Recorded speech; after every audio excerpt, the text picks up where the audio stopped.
eu queria dar uma sugestão de design para a rinha de back-end desse ano de 2025, que é o Payment Processor. E esse vídeo vai fazer sentido para quem já sabe, para quem já deu uma lida nos requisitos e o escopo do desafio desse ano e tal, né? Então, se você não sabe ainda do que se trata essa rinha, acho que antes de assistir esse vídeo faz sentido você dar uma olhada ali no GitHub da rinha e ver o que precisa ser feito, tá?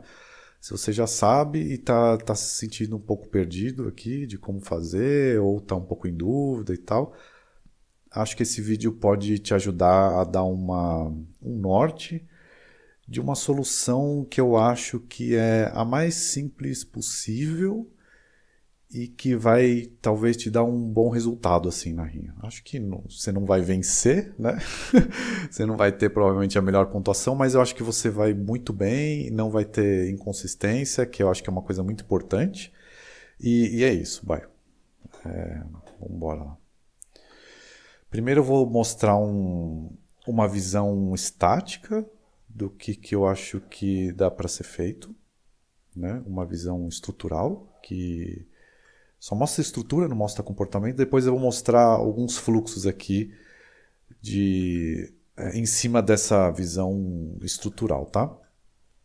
Primeira coisa, tem muita restrição de memória, né? CPU e memória. Então você tem pouquíssima memória para distribuir entre seus containers. Eu só vou fechar a porta aqui que tem um cachorro latindo, senão vai encher o saco aqui da gravação. Peraí.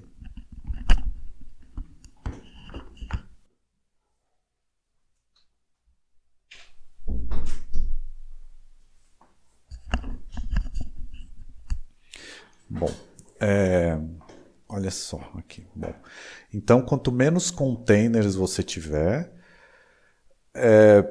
muito provavelmente menos memória você vai precisar usar, né? Então, quanto mais você conseguir incluir as coisas no mesmo container, eu acho que você consegue economizar um pouco de memória, que é um recurso muito escasso aqui, tá?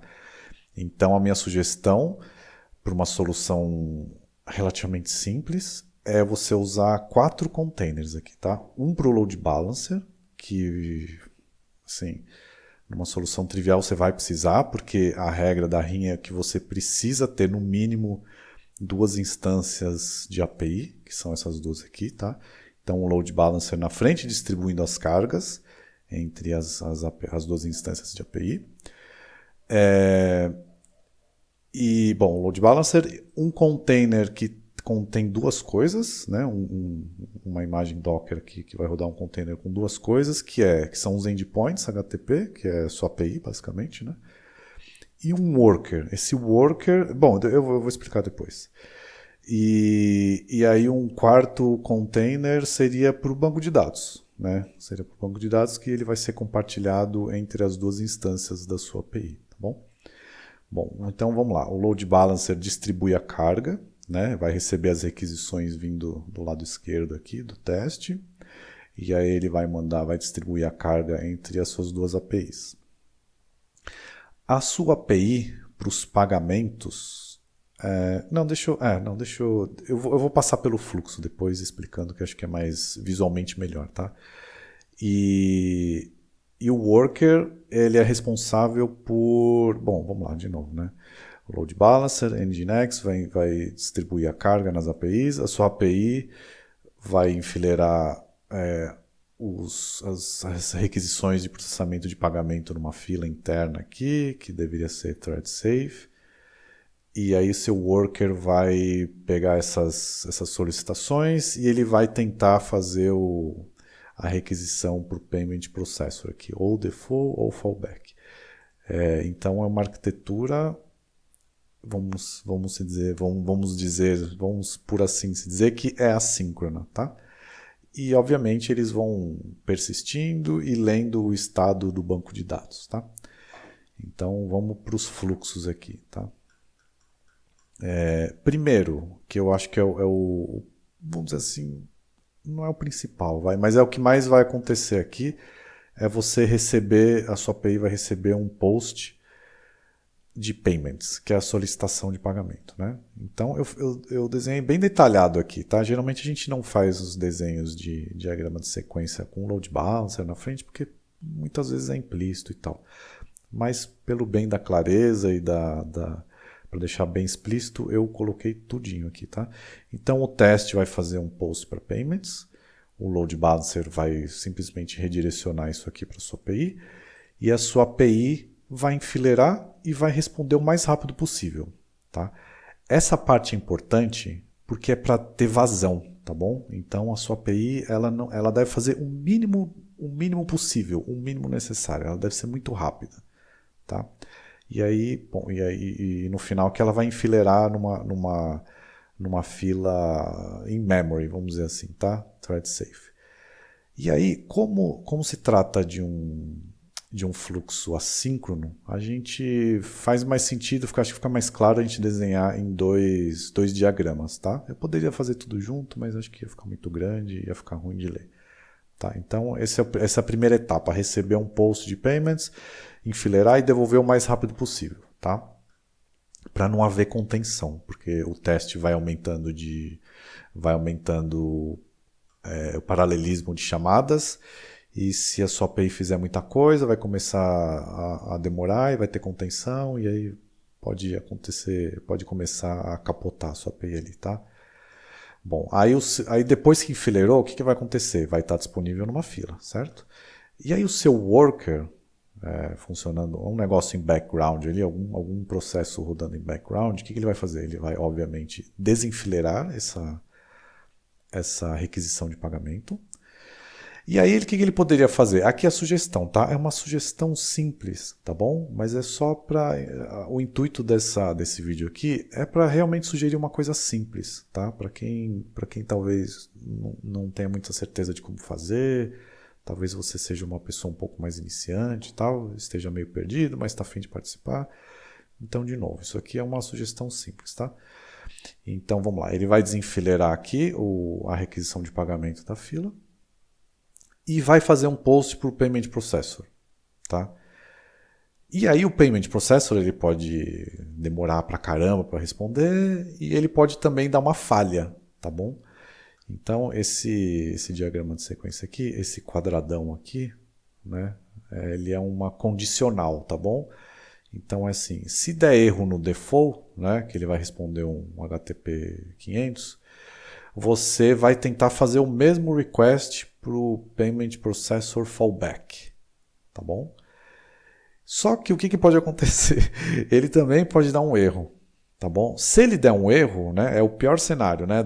Chama o default dá erro, chama o fallback dá erro também. Aí vai tentando, chama de novo o default, tá bom? Vai tentando, vai tentando, vai tentando. Uma hora, eventualmente, algum vai ficar disponível, tá bom? Aí vamos para o caminho feliz aqui, tá? Se a primeira chamada que você fez aqui em cima para o Payment Processor Default der certo, que é esse caso aqui, sucesso no default, aí você insere no banco, insere no seu banco local, tá bom? A mesma requisição, tá? Que vai ser usado para o endpoint seguinte, que é o summary lá, né? O Payment Summary, tá bom? Eu coloquei uma observação muito importante aqui, tá? Para você chamar o Payment Processor Default, você precisa passar um timestamp ali, um datetime, tá? Esse datetime que você vai passar aqui, ele precisa ser o mesmo que você vai inserir no banco, tá bom? Senão ele vai dar uma inconsistência no endpoint que eu vou explicar a seguir, que é o Payments Summary, tá bom? Então isso é muito importante. Então cria lá um datetime now, alguma coisa assim, no começo do processo aqui, salva essa variável e usa para cá se precisar e usa para cá no insert, tá bom? Usa mesmo o datetime, não vai chamar aqui o post payments com datetime now, e aí depois que ele respondeu, depois que você fez tudo, você vai lá e usa um outro datetime now aqui, porque vai dar uma diferença e vai dar zica no próximo endpoint que eu vou explicar. E aí o próximo endpoint acho que é o mais simples, né? Você vai receber de novo, né? Passa pelo load balancer aqui, uma requisição de get payment summary, o load balancer vai redirecionar para a sua API. Aí você vai fazer um select lá no banco para sumarizar, para dar um count, para né, dar um sum, né, vai dar um count, contagem e o soma, né, de quantos pagamentos e o valor dos pagamentos até agora, tanto para o default quanto para o summary. De novo, os requisitos, o formato da API está descrita bem certinho na documentação, tá bom? Então é essa a dica, tá bom? Tenta fazer uma coisa bem simples. Acho que o primeiro passo é focar na consistência. Eu acho que fazer uma arquitetura síncrona é problemática nesse.